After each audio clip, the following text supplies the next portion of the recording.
Okay, so calling to order, and the first thing I'm going to do is invite public comment on non-agenda items.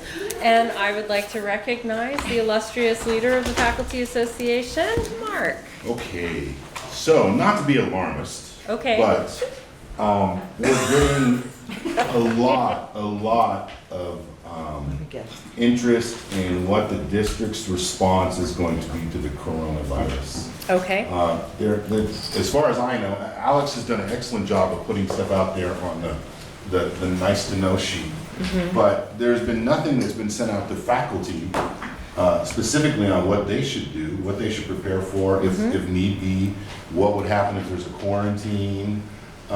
We had a very interesting issue come to us from a ESL teacher where he had a student coughing in his class. And this was before the coronavirus really got going. And didn't think much of it, and then found out later that 2 students that were in that class went to the health center and complained and said, this student's doing something, the faculty is doing it. The health center contacted the faculty and said, if this person comes to class and is coughing, you need to tell them to go to the health center. Yeah. And I said, well, I'm not so sure that should be his role. I mean, if the health center knows this student's in that class, I would think they should send somebody over there. And So those are excellent questions. And when we get to my update, I'll talk about that. Okay, Because, yeah. I have additional questions as well, so I can wait. Okay. Yeah, I'll talk about that. that's all I have. Okay, any other public comment? All right, review and approval of the meeting notes from February 20th. And I just want to compliment the meeting note taker and writer. Excellent job. I thought the notes were really good. I just want to say that. Yeah. Well, Awesome she sauce. accepts your congratulations, doesn't Yeah. she? Yay! Thank you. It's hard to capture the, feel of the room and the conversation, but I think you did an excellent job. So do I hear a motion to approve? Second. Second, okay. Any discussion, corrections, issues? Okay, hearing none. All those in favor? Aye. Opposed? Abstentions? All right, awesome. Okay, so superintendent's report. So the coronavirus is, we are not helped by the fact that Pasadena announced a major emergency yesterday. To my knowledge, there are no known cases in Pasadena unless something happened in the last 24 hours. But it has caused a lot of concern. So we are practically meeting on a daily basis to figure out exactly what's going on. A couple of things. If you land on our webpage, there is a blue ribbon that you see across the screen. If you click on it, there's information about the coronavirus and what we're doing here. We also, Alex worked with Quinn and in our health center, as well as Steve Machen with Campus Police on basically a plan related to how we address this, because each of those entities had versions of a plan. So what we're doing is pulling those together and making them consistent and trying to come up with if this happens, if this happens, if this happens. But we actually have a pretty good start on it. We're working on FAQs to respond to questions just like you've asked in terms of what do faculty do. I think the number one thing is we want to encourage students, faculty, staff, administrators, if they are sick, to stay home. Do not come to class. But the flip side of that is we also need to encourage faculty that if their students are gone because they have stayed home, because they are sick, especially if it is a longer period of time than usual, that we need to be more flexible than some faculty have been about absences. And so I want to encourage that. What we're trying to do at this point, this is a very fluid situation.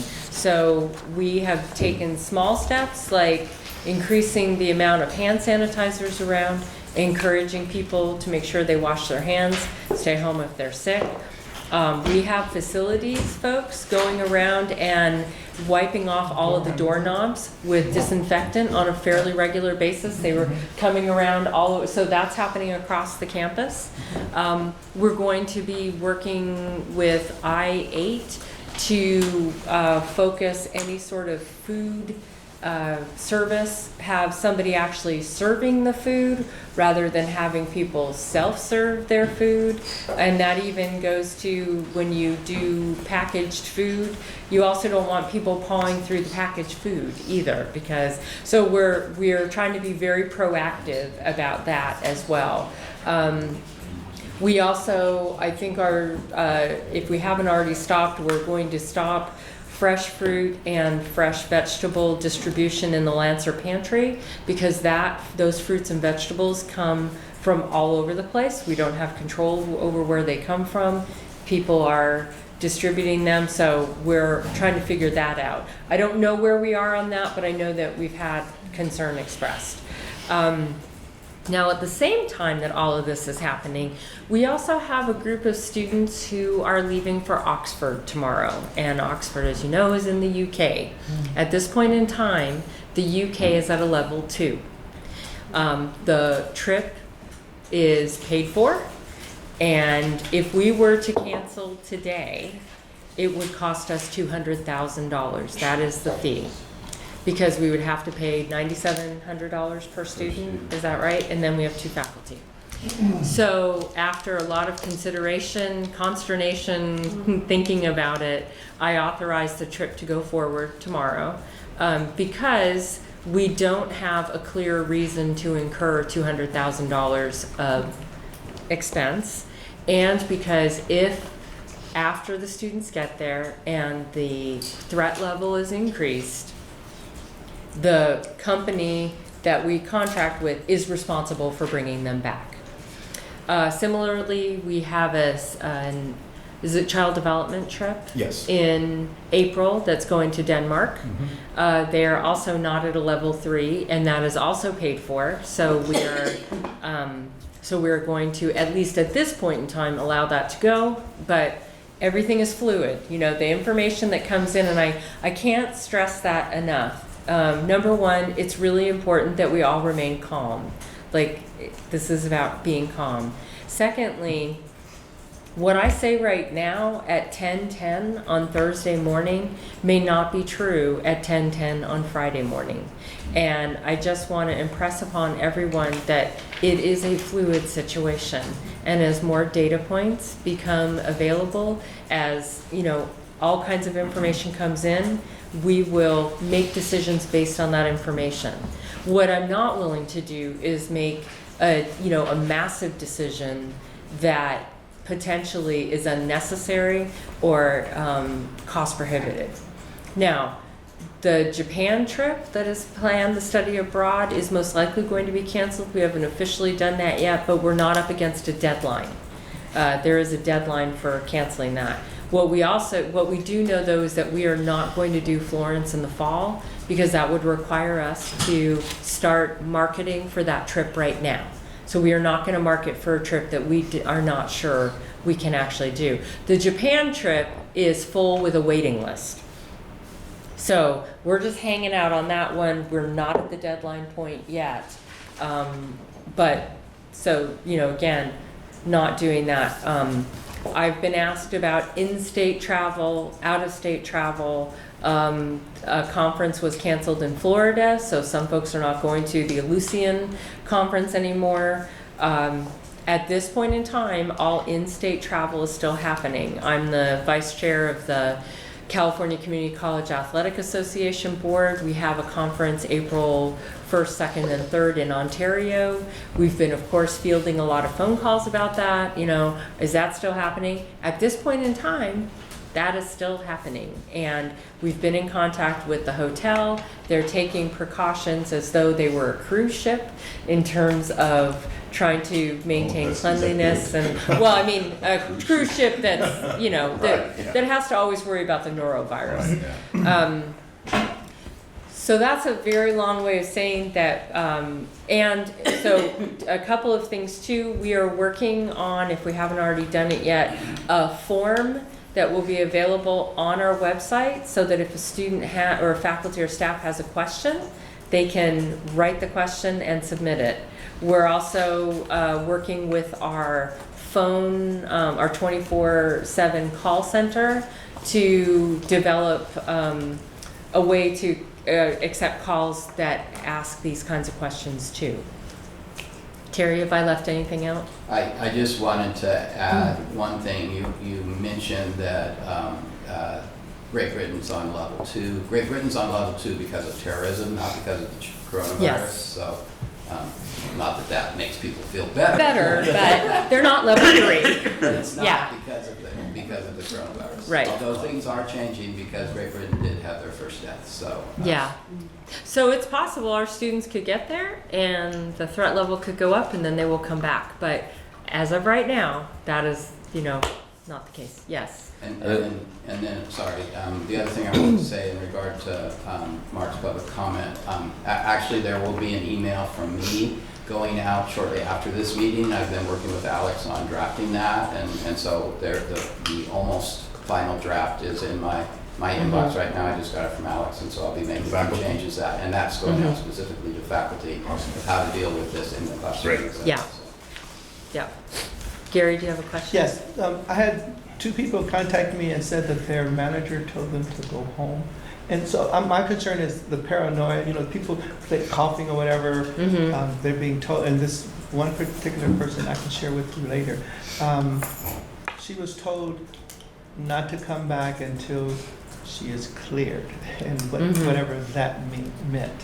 And she's like, I haven't been out of the country, I don't have any symptoms, so she left off campus. So I'm concerned about that, is that the paranoia and people saying. Right. How do we I deal with think that? that's something that we probably want to bring up with Bob because that's a personnel issue and we want to figure out how we want to utilize our on-campus assessment of what's the issue. It's, again, we don't want people to be paranoid and we have to remain calm, and Correct. just because you have an allergy cough Yes. does not mean that you have coronavirus. And allergy season's here. Yeah, allergy season is here, and I have them. Yeah. Yes, and Yeah. second. No, and the other part of it is, for example, this particular person, she's told to leave, but she has no sick. So it's like, what, That's an HR question. exactly. Yeah, So that's an HR I just question. want to bring it to your attention. Okay, and these are the kinds of things that we're gonna have to take these questions on a case-by-case basis because there is no blanket solution here. Yep. When you're in a preparation and a response place in time, it's really about figuring out the best measured response Correct. rather than saying this applies to everyone. So I think that would be good to bring up with Bob. Yes. Because you're mentioning more of fall stuff, and I just want to make sure, because we're already in the stages of planning. We have Haku in Orlando in the fall. We've been putting out, the application is now open because we wanted to actually have a much longer time with the students during the summer to help prep them for it. Do we pursue with that? Yeah, we do. I think someone's gone. Yeah. Yeah, we do because we don't know. Exactly. And Keep washing your hands. you just keep washing your hands, take care of yourself, and let's just see what happens. Show Like your we face. can't, yeah. And I mean, a lot of places, like, don't shake anybody's hand, Nope. don't hug. Like, seriously, you could do whatever, or just don't touch people. Like, just don't touch them. Yes. Oh, Yeah. man, that goes off.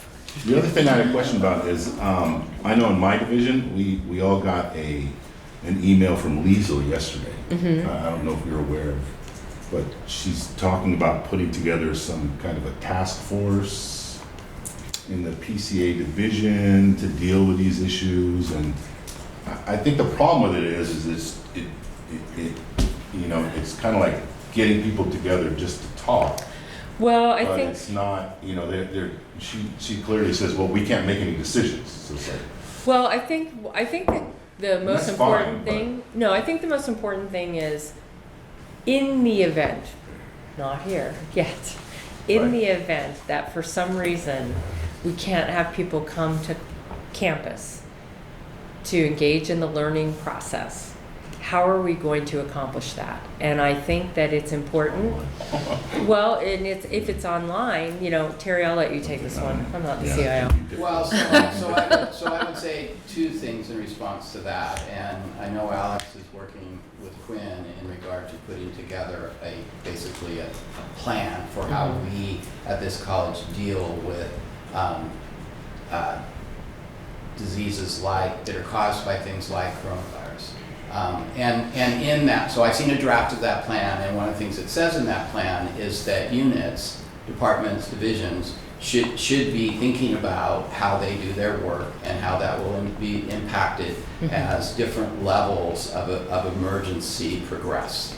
And so the idea is to start thinking about when it gets a little worse than it is right now, but it's not to the point where we're shutting down, how will we carry out business? What sorts of behaviors will we be not doing anymore, and what sorts of things will we be doing to be safe? And Erica mentioned some of that. I mean, already, you know, facilities is going around cleaning doorknobs and things of that nature, and we're not letting people self-serve their food. And so there already are things that are happening along those lines. The other side of it is curriculum. It might get to the point where we get shut down. And just saying, Italy just shut down everything in regard to education, including their colleges and universities for a certain amount of time.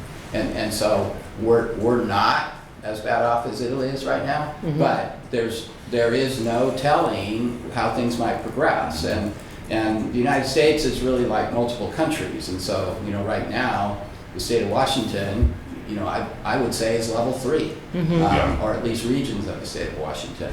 And so really, if you just think about the U.S., there can't be one plan for the whole United States. And so you have to regionalize that. And likewise, here at the college, we have to think the same way. But so I'm meeting later today with a small group of people to start talking about how to convert face-to-face courses that are currently going to an online modality in case we get to a point where it would be better for there to be separation between students and faculty. Now, a lot of people sometimes think, just go all online. That's a little difficult. I met with the BET division the other day, and we were talking about various things, but we started talking about the coronavirus, and you know, Misty made it perfectly clear it would be very difficult to teach welding online. Just a little. And that's just one example. Right. Go out to your And so if it gets so severe that we have to shut this college down, we then also need to have a plan of what that will look like. You know, how long will that be? If it's only for 2 weeks, will we be able to take a break for 2 weeks and then be able to come back and continue? And so that's part of what Lisa's, why she wants you all to start thinking about that and start working with everyone, because you know, more people that are working on this, the better. And what we don't want to do, what we don't want to do, it's like the online aspect. We don't want a small group of people who are just thinking, well, you can do speech online, you can do history online. Let's go online, and they're not thinking about welding and auto and chemistry. And a chemistry lab. Right, and those sorts of things. Go get some baking soda in your kitchen. So it is better that a lot of this work is happening by department or by division, because you all know in your departments, you know, what can be done and what can't. But we also need the distance ed people to be involved, because you may not know about new forms of technology. Right. And even if you know about them, you may not know how to use them.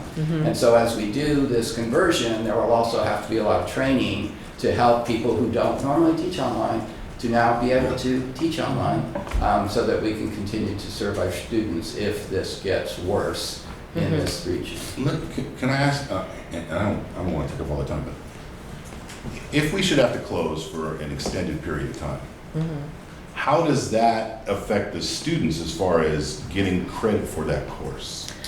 And I think maybe that in Napa, they probably, in Santa Rosa, so they what did so what that. I was And gonna Santa say Barbara, is too. that there Yeah, there the has to be fires, some things so- that come down from the chancellor's office. But it is possible. But it is possible. It is and- possible, And the absolutely. state has not And they dealt probably with, the Yeah. state hasn't dealt with an infectious disease, but they have had to With deal fires. with earthquakes and Right, fires. right, okay. And so there already are examples of how colleges that were impacted either by a fire or by an earthquake, or in some cases both, not in the same year. Yeah.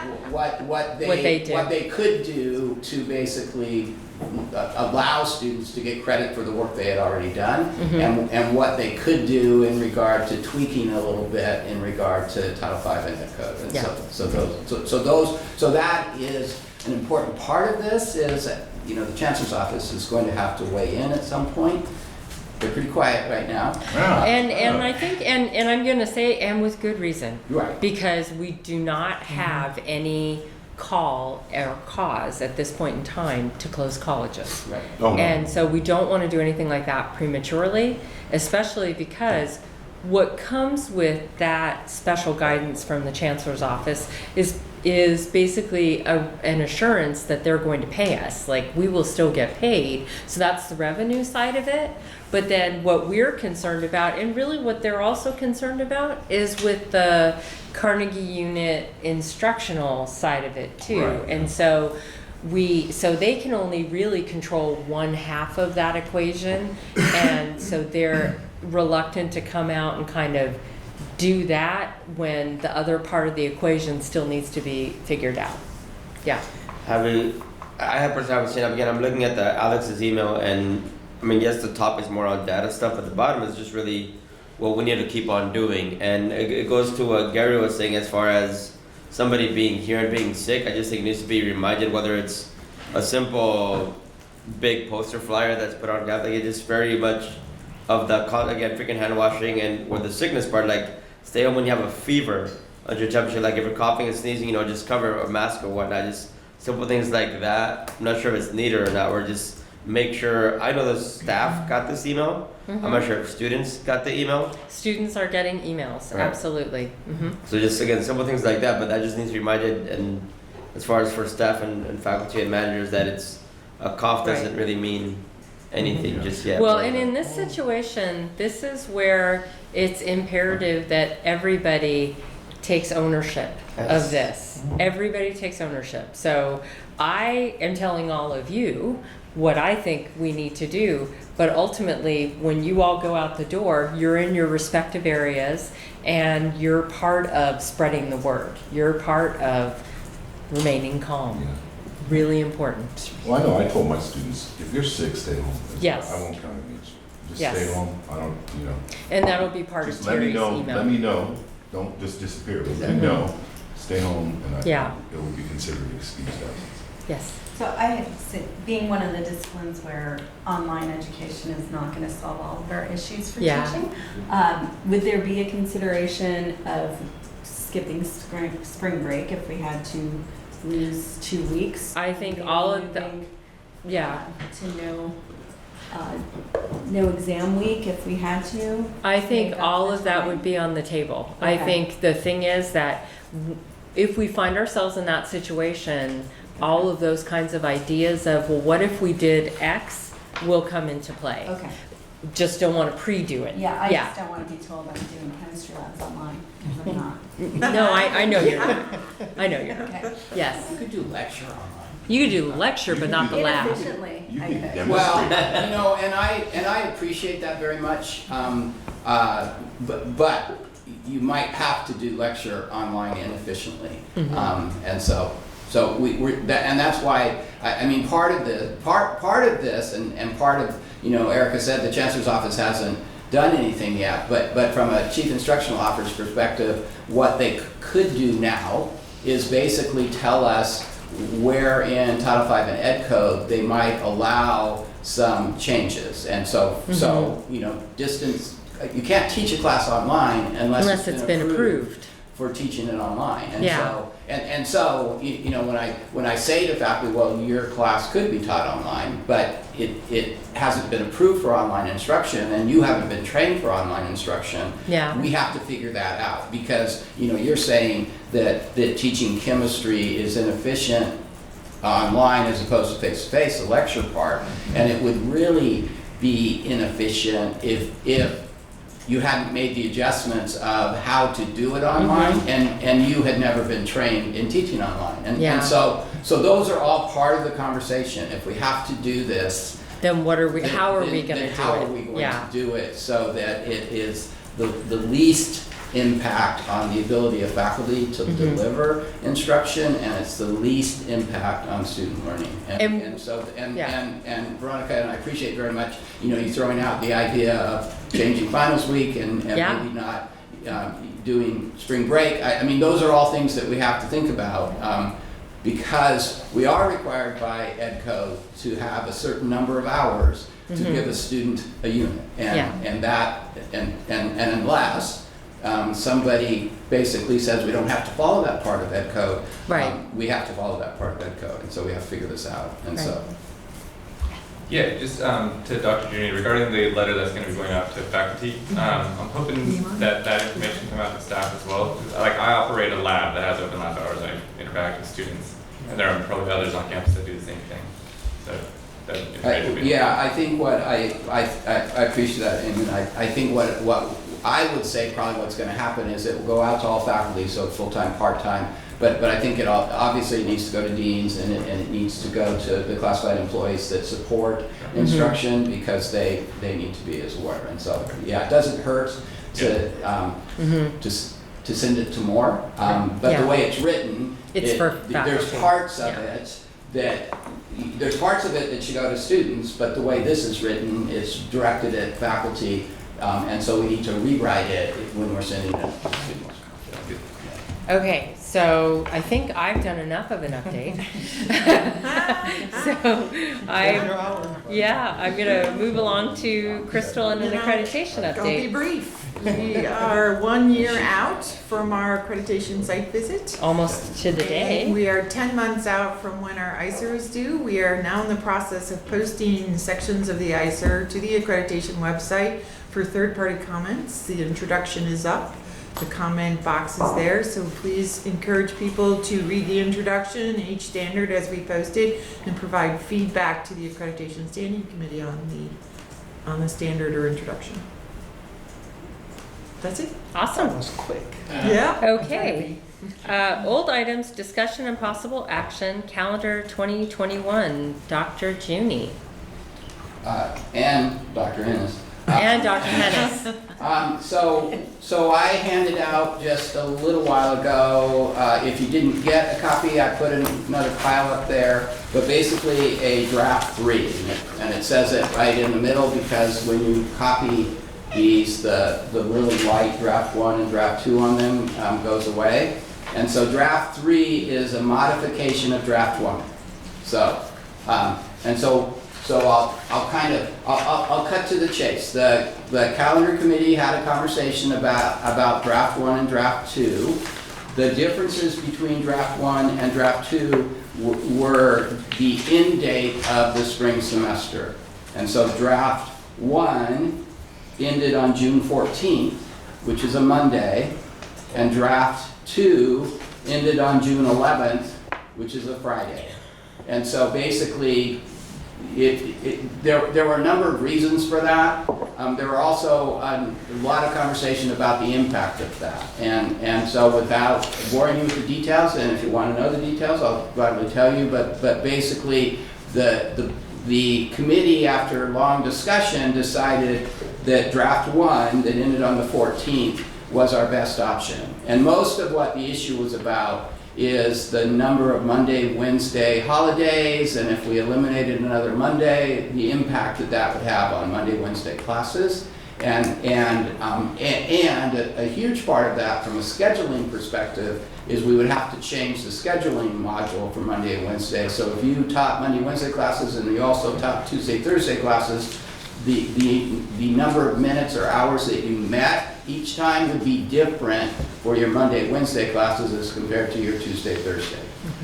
That also would cause problems in room utilization and other things of that nature. So because of all of that, the calendar committee landed on option 1 that ends on June 14th.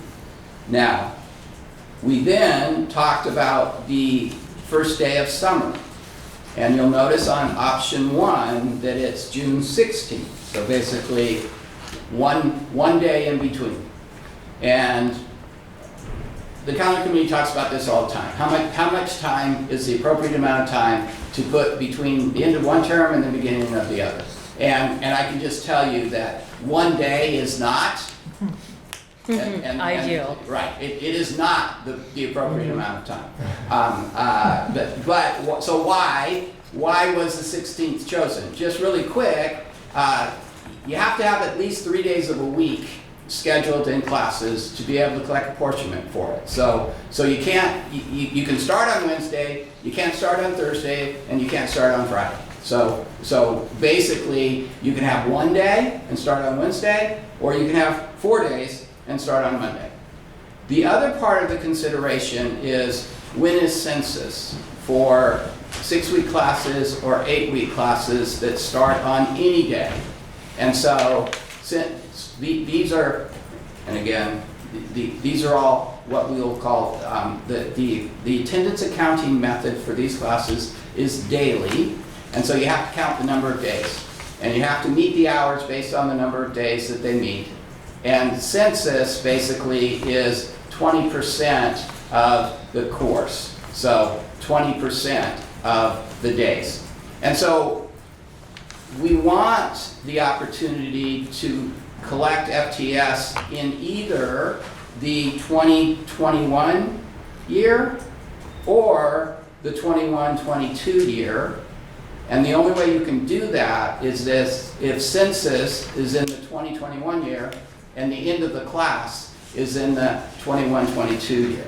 And so you don't want to start so late in June that census would occur in July and not in June. And so that was the other reason that we were starting earlier. It was proposed by one of the faculty in the calendar committee that it would be better to do it on the 21st. And so Dr. Junie during that meeting did a really quick calculation of census, and based on that calculation, it appeared that would be fine for the 6-week session, but not the 8-week session. But Dr. Junie didn't do a very good job on the fly. He miscalculated, and it's actually fine for both the 6-week and the 8-week. And that's what you see on the second page of the handout that I gave you. Basically is first day of summer for 2021, option 3, which basically is proposing that it starts on the 21st. You'll see that census for the 6-week session is the following Monday, the 28th, and census for the 8-week session is the latest that census can be and still collect apportionment on June either side, 30th. which is on June 30th. And so, That's awesome. So basically, we could start on the 21st and still collect apportionment or FTS directed at either year. And so that Dr. Junie was freaking out actually when Since when did Dr. Junie start speaking in the third The third person? person, I know. he always does when he's talking about things like this. Always accountability. Anyway, so the bottom line is that what the calendar committee is recommending to College Council for the 2021 side of the 2020-2021 academic calendar is draft or option 3 that I have put down in front of you. So I apologize for all the time that you spent looking at option 1 and option 2, and then I bring in something different, but it's option 3. And so there basically is a pseudo 6-week summer. It's not really 6 weeks, and it's not exactly 6 weeks because of the green on each side. Again, the number of days that we come back from the winter break and the beginning of winter. It's nice to have a few days, and then you have to have 3 days in the week. So it has to start by Wednesday if it's not going to start on Monday or Tuesday. It can't go any later than Wednesday. And then we have that 4-day weekend that we all love, but from an instructional calendar perspective is difficult because again, we want a little bit of time between the end of winter before the beginning of spring. And so this option gives 2 days after we come back from winter, the 4th and the 5th. Winter starts on the 6th. It goes to February 10th. We have 1 day before we go away for the 4-day weekend. And then spring starts on the following Tuesday, which is the 16th of February. And then 16 weeks spring with spring break, April 12th through the 16th. The term ends on the 14th, which is a Monday. Commencement is on the Friday before, on the 11th. What I didn't fix, and I apologize, is that you should think that June 16th, 17th, and 18th are green. College is open, no classes in session. And then summer starts on the 21st. And on the second part, I mapped out what summer would look like. So you can see that if summer starts on the 21st, census is on the 28th or the 30th for either 6 or 8 week classes. The end of the 6-week session is July 30th. That's the square around the 30. And you'll see I had to go look for another calendar that had the same days, and so that's August, so that's 2010. 2010 has the same days as 2021. And so the 8-week session ends on the 13th. So that is what is the recommendation from the calendar committee to College Council. Mark? You want to go first? Yes, please. I emailed the MA when we got this, and then I also did an impromptu survey in the center, Pasadena Center that is, and it's funny that we're focusing on 1 and 3, when it was not unanimous, but the majority of folks who replied back to me, and about 90% of our students selected option 2. Primarily, and I understand the Monday discussion is one issue that happened last year is that when finals or when commencement was on that Friday, and yet they still had to come the next day or the next week to still take finals, that didn't sit very well. So that was the biggest reason, frankly, why most, at least folks that replied to me on behalf of the MA as well as the students that I talked to voted for option 2. So I'm not sure why, well again, you just explained this so I understand why, but I just have to let you know that not all the MA, the majority of MA voted for 2, and like I said, about 90% of the students that I talked to, and I did a small poll as well, option 2. Mark? Did you want to? Oh, do you want to respond to that? Yes. Okay. If we go with option 2, that will cause a scheduling havoc. That both, so deans and leads coordinators will be unhappy because of the work that they'll have to do to adjust the schedule. Faculty will be unhappy because there will be such a difference in the start and end times between their Monday, Wednesday classes and their Tuesday, Thursday classes. And so I'll obviously I'll do whatever the board tells me to do. But if you go with that option, it will not be a simple feat for us to develop the class schedule for spring of 2021.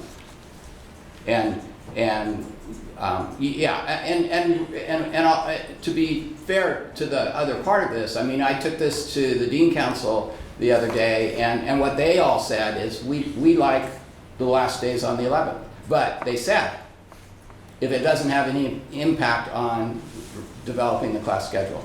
And then they said if it does have an impact, then we're all in support for option 1. And so I appreciate the work you did, Tito.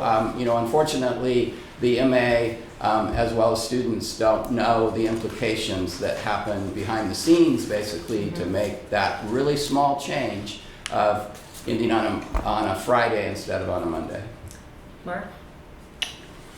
For winter, it appears to me that there's not a full 6 weeks. There's not, I said that, You said that? yeah. Okay, so, When you did, you actually. but that's okay? You said Oh, did I summer? say summer? Oh, I'm sorry, I thought winter, and so if I said summer, so no, you're right, it's not. And that's because we have to plop it in between the end of the winter break Mhm. and the beginning of, basically the beginning of spring. And so if you want a full 6 weeks, You would have to go to the well, it would 13th. start on, and it still wouldn't be a full 6 weeks because there's two holidays. So it would start on January 4th, basically the first day back from winter break, and it would end on February 11th. There would be no time for any work that needs to be done in classrooms or in student services or for students in regard to financial aid, things of that nature. That all would have had to have happened before we went away from winter break, and there's a bigger time period for that, so some of that could happen. But then at the end, if it ends on the 11th, there's no time for grades, there's no time for all the various things that admissions and records has to do, blah, blah, blah. And there is also no time for ITS and/or facilities to get into classrooms that might need to be cleaned, painted, or whatever. And so it is always good to have some green between the end of one period and the beginning of the other. And so that was why that happened. And so you're right, it's not 6 weeks. My other question is, and this is probably like a first world problem as compared to this whole thing. For the online classes, to have the class end on a Wednesday is really problematic. Because the way like 90% of them are set up, everything's due on, the end of the week. And then for that last week, you say, okay, look, everything's due Wednesday. You get 7 or 8 students that just go, well, I thought it was due on Sunday. In fact, I had one of them this time. Yeah, I know you did. Yeah, and it's like, by the way, I responded and I haven't heard anything back from that student. Okay, appreciate that. Yeah. Anyway, so I don't know. I mean, I don't know if there's anything that can be done about that. I don't know if the Well, but holidays matter because, in the online environment, there are really no holidays. I mean, you can't, the students can't say, well, I'm not doing anything today because it's Thanksgiving. I mean, so I'm not sure whether that makes it different. I don't know what to do. Well, but what I would say in response to that is whether it ended on the 10th or the 11th, Mhm. you have the same issue. And we're not going to end it on, we're not going to make Sunday the 14th the last day. Because there's a couple of problems, because it's the last day for everyone, not just for online. Right. And I don't think there are other faculty in this room or at this college that will want to have to work on the 12th and the 12th of a 4-day weekend, the Friday of a 4-day weekend. Probably not. I mean, that's just an observation anyway. Well, the winter will require, for face-to-face classes, us to adjust Yes. the schedule. Yeah, because Thursdays. Because there's only 20 instructional days. Veronica? So for all of these, we're saying we're going to a 5-week winter. That's what we're saying. Because all of these have a 5-week winter. Well, for some classes, they So we're would changing get to 6 5-week weeks. winter. Yeah, this is, Where? so this is a 25-day winter. The best we could do, and so our options would be start on the 4th, end on the 11th, or if you want 30 days, then the last day would be February 17th. And then I can't start spring until the 22nd, because remember I have to have 3 days. And then that would be 1, 2, 3, 4, 5, 6, Matt? 7, 8. Yeah, starting on January 4th does not necessarily assume ending on February 11th. And we did move back the start date for August of 2020 to the 24th. putting a lot of green in December. And one of the reasons to do that was for like what's been talked about, which is the downtime between terms. And so it seems like we could maybe reclaim some of the, what is 5 weeks plus 1 day, well, I mean, a 5-week winter by starting on January 4th. It's the first day back, I get that, but there's a lot of green in December. I do support having February 11th be green if for no other reason. I had a student in my 5C class who took my winter 5B class. I happened to find out this week, I looked back at his grade, he didn't pass 5B. The drop thing had not been run in admissions. And so by happenstance, I was able to, remedy that. Yeah. And then there was a follow-up and he had to be dropped from another class for which 5B was a prerequisite as well. Without time to process those prerequisites, I just happened to catch it for this student. But we need at least a little bit of time between terms. So I would like to have a recommendation. I move that we augment first I move to approve option 3. Is there a second?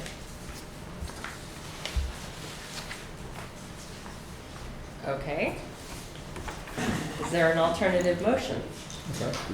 I move to change option 3 so that it starts on winter starts on January 4th of 2021.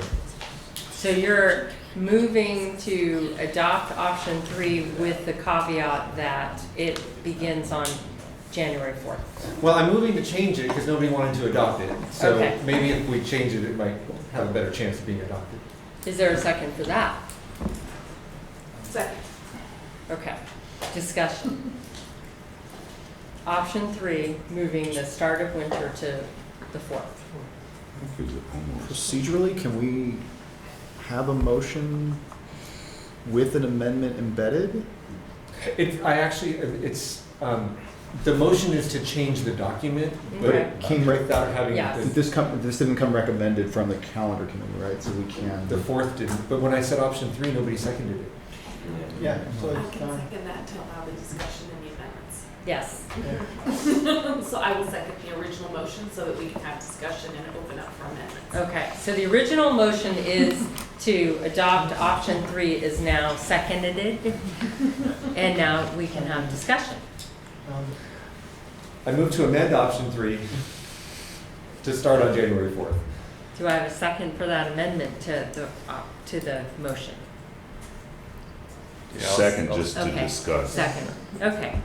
I don't think it's appropriate to make amendments to the calendars in this body when we have a calendar committee that this stuff is supposed to be coming out of. And to bring calendars here and then say, oh, but we're gonna change it. That doesn't seem too copacetic to me. Except the reality though is that the calendar committee recommended a calendar to college council. And then the college council's job is to recommend a calendar to me. And so you as the college council, and Crystal, correct me if I'm wrong, can amend whatever is sent to you because your ultimate responsibility here is to recommend a calendar to me. And we are at the drop dead date where Terry needs a calendar. This college needs a calendar. Doesn't that make the college-wide calendar committee kind of null then? No, it doesn't, because it recommends. Can I comment? Terry. And we, both co-chairs, stressed to the calendar committee multiple times, not just in yesterday's meeting, but multiple other meetings, the process of how this works. They make a recommendation to college council makes a recommendation to the superintendent president, she makes a recommendation to the board, and the board ultimately gets to decide what our academic calendar is going to look like. And so the calendar committee totally understand that they could send something forward and there are multiple places where whatever they sent forward could change. Matt. And speaking, based on my experience with the calendar committee, this was actually the first time that we looked at a calendar that still had winter for 2021. And it was one meeting, and the bulk of the discussions were around the dates June 11th through June 21st, yesterday. And the calendar committee did not scrutinize the start date of winter. We did not count the days of winter. It wasn't really in the consciousness of the room, of the discussion in the room yesterday. We were really focused on spring ending and summer starting. I'm fine either way, but I made the motion to amend based on the sensitivity that 25 versus 27 days can have an impact on winter. Crystal? I just want to say the problem would only occur as if this body did not consider all the recommendations brought forth by college council, by the calendar committee. That would be the issue. If they didn't review all of the options recommended, then we have a problem. But since you are reviewing all the options recommended by the calendar committee, it's within the rights of this body to make further edits. Okay, any other discussion? Yes. One question. So, we're discussing winter right now, but the other thing that's brought up with option 2 is the end date of spring, right? And the biggest problem with option 2 seemed to be that if we went with that, there would be an imbalance between the Monday, Wednesday classes and the Tuesday, Thursday classes in terms of how many days you'd be able to meet. Am I hearing that right? Yeah, by one day. By one day. Mm-hmm. So I have a question to pose. I don't know enough about the calendar to really say whether or not this would work. But if we balance that, if we say added another flex day on a Tuesday, Thursday, and balance the section out, would we have enough instructional days to meet? No. Then the Another entire, flex day? So if we basically remove the Tuesday, Thursday class, so then they balance back out, so the scheduling, there wouldn't be a difference between Monday, Wednesday times and Tuesday, Thursday You're times. violating the contract.